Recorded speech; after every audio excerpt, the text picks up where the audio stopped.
Hey everyone, it's Jess with Life Wrecked in Books, and I'm here with my January wrap up. Before I get started, forgive my appearance. I've been sick, but I really wanted to do this video, and so I want to go do the books that I read for the month of January, which are these over here, plus one that I DNF'd. So let's get right into it. All right, so the first book that I read, which is actually a reread, I read this book when it first came out. I don't remember the year, like 2018 or something like that. It is Cruel Prince by Holly Black. There you go. And I gave this book a 4 stars. It is very good. This is I really wouldn't call this book per se a romantasy. There is definite fantasy. We're dealing with fairies in the realm of the fae. And the cruel prince, his name is Carden. And this is more more so almost enemies to lovers, but there's really not much romance in this book. This is more of like getting the plot down and the basics of what's going to be happening in the rest of this series, if that makes sense. I think this book was very well written. There is a lot of stuff in here that's like, okay, I don't really know what that is. Okay, I guess I have to look this up. Okay, what does that mean? But it doesn't take away from the way that Holly Black wrote the story. It's fairly easy to go through. So for me, like I said, this is a reread. And the first time that I read this, I gave it a 4 stars, and I still give it a 4 stars. Um, so I do recommend starting off this series for someone who enjoys reading fantasy. I would say this more is a fantasy, not so much as a romantasy at this point. But it does become a romantasy. But for this one, it is just a fantasy. So I do recommend it. 4 stars. Let's go to the next. Okay, this next book, I got it because of the cover and it was on sale. And I figured, why not? And it is Love and Lattes by Beth Reekles. And I only gave this book a 3 stars. And this is a maybe that I would recommend this to someone. So if you want to go on Goodreads right now, like it says enemies to lovers.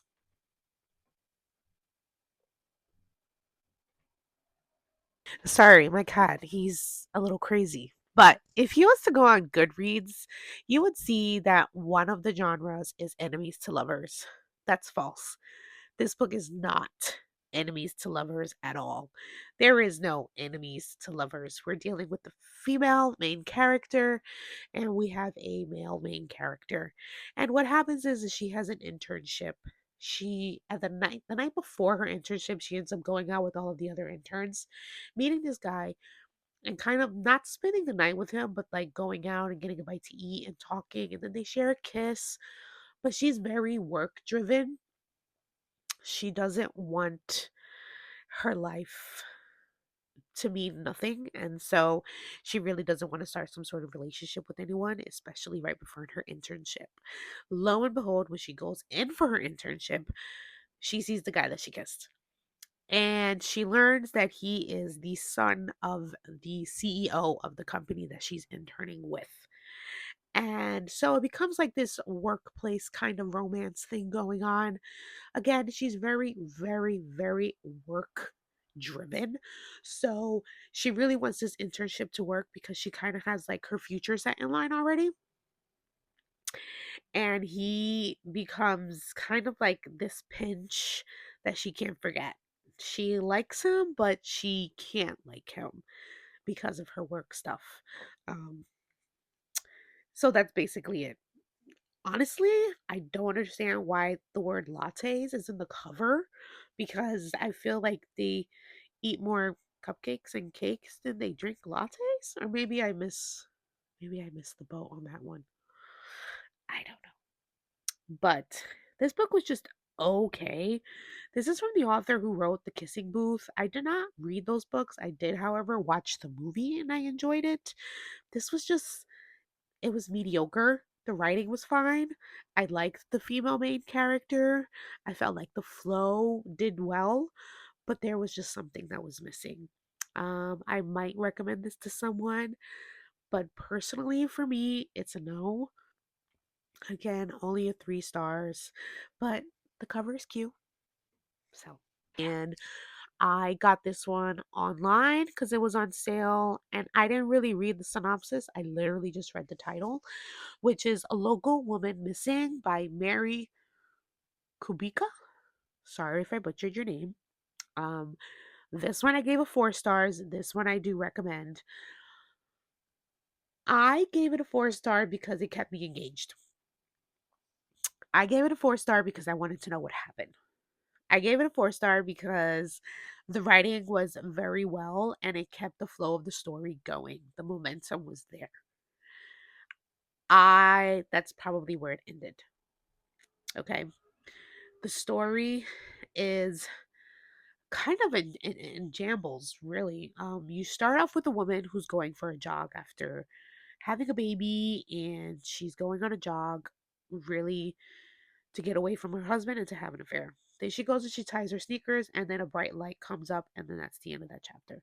And then we go to the next chapter, which is of a girl who's trapped in a basement. And she's a younger girl, and she's trapped in a basement. And then she escapes, and now she's this name. And then we go to a neighbor, and we're going like 10 years back and forth in this book. So the past is of the lady who went missing, which her name is Meredith, and her daughter, I believe, is Delilah. And it's from the point of view of the neighbor because the husband goes over and asks, "Have you seen my wife?" and stuff like that. And they're like, "No."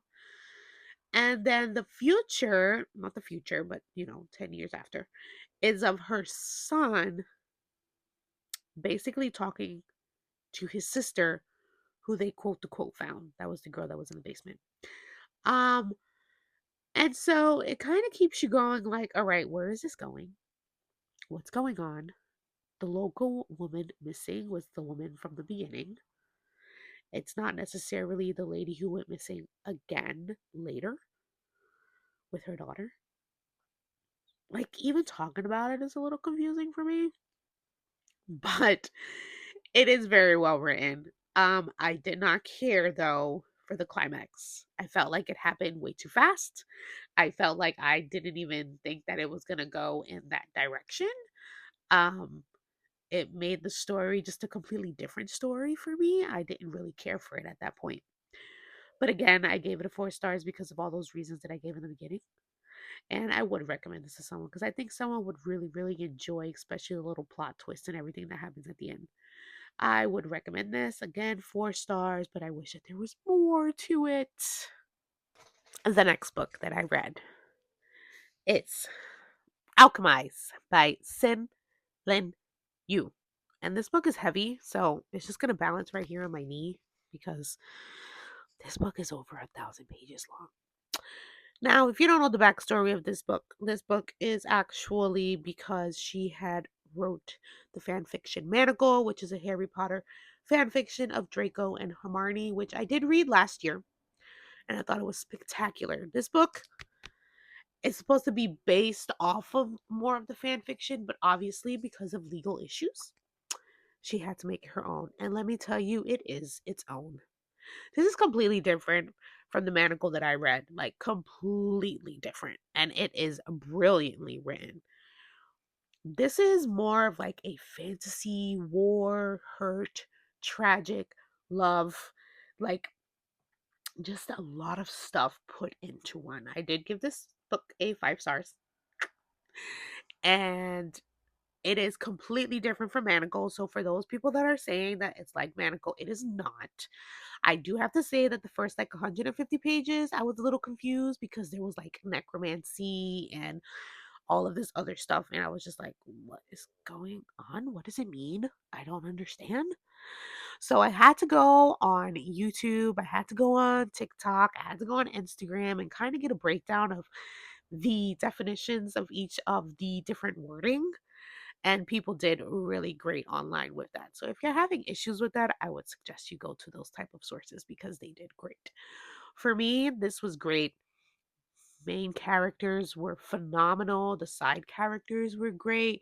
The flow of the story was great. This is broken up into three parts.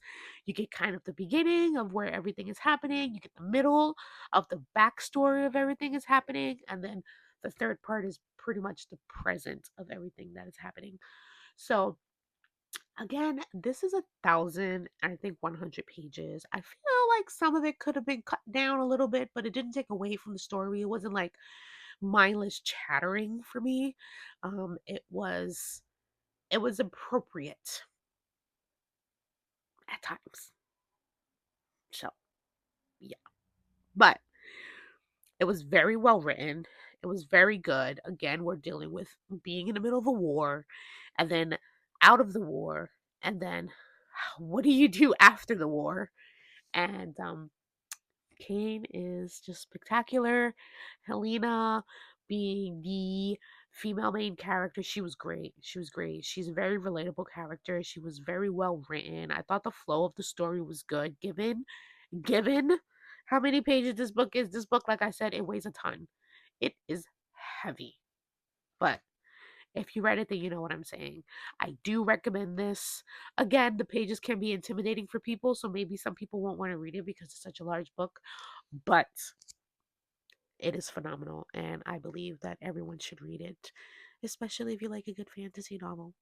So, 5 stars, highly recommend. Okay, so the next book that I was reading actually was an audiobook, and then I DNF'd, was For Whom the Bell Tolls by J.C. Lynn. Um, I DNF'd this book. And I DNF'd it for personal reasons. I'll leave a photo up right here because I don't want to hold my phone up. For personal reasons, I got to about 15, I think it was like 15 or 20% of the book in audio, which the voices are really, really well. And the flow of the story was pretty good. We're dealing with the female who dies and she's like in the afterlife, but she really doesn't know where she's going. So she ends up helping some demons that are like in hell, trying to get souls and trying to kind of like direct souls where to go. Okay. Where I stopped it was when she met Lucifer. And this is a personal preference for me. I didn't want to read a book where I felt like they were making Lucifer out to be a good guy, right? And so that's kind of where I drew my line at. Personal reasons, I DNF this book. I did hear good things about it, but for me personally, I DNF'd it. So that's one that I let go. Okay. And the last book that I read for the month of January is Love in the Time of Serial Killers by Alicia Thompson. And I'm going to say that I gave this book a 1 star. And I do not recommend it. Now I'm going to tell you, this cover is one of the most beautiful covers that I've ever seen. I absolutely love this cover. This is gorgeous. This is the type of cover that I see and I'm like, I want that book. And that's exactly why I got it, because the cover was just absolutely stunning. But the story itself wasn't a story. Okay? There was nothing there. Love in the Time of Serial Killers. She's doing a dissertation on serial killers. Fine. She's doing something for college, dissertation. It's a whole thing. Her dad dies. She goes to his house. She's to clean the house out to sell it. She meets up with her brother. But before that happens, there's this guy who goes up to her house barefoot, asking her if she needs help moving this desk that she has on top of her car. She thinks he's a serial killer. And that's about it. Literally, that's about it. The synopsis says that okay, here it is. It's not long before Phoebe realizes that Sam might be something much scarier, a genuinely nice guy who can pierce her armor to reach her vulnerable heart.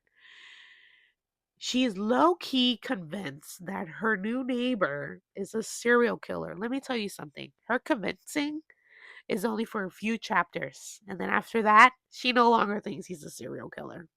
Okay? This is it. This is about a story of a girl and her brother who's cleaning out the house of her dad who died. And she has an estranged relationship with him because when her parents got divorced, she ended up staying with her mom and her brother stayed with her dad. So now she's out there cleaning his house out because he is a hoarder. And that is the end of the story. Yeah, yeah, that's it. That's it. This book, there was no plot, there was no climax, there was no character development. There was, I'm sorry, I don't like bashing books, but this book got me upset because the cover was so beautiful and never judge a book by its cover. You ever heard of that saying, peoples? Yeah, well, I did, and I was really mistaken because this has nothing to do with serial killers. This has nothing to do with your neighbor being a serial killer. Nothing. So, deceiving, extremely deceiving. I did not enjoy this book, and I will not recommend this book. So, that is my take on that. So, these are the books that I read for the month of January. And I am starting a whole nother batch, obviously, for February. But if you have read any of these books, if you liked any of these books, just let me know. And happy reading, everyone. Have a beautiful morning, evening, afternoon, good morning, or good night. Happy reading, all. Bye.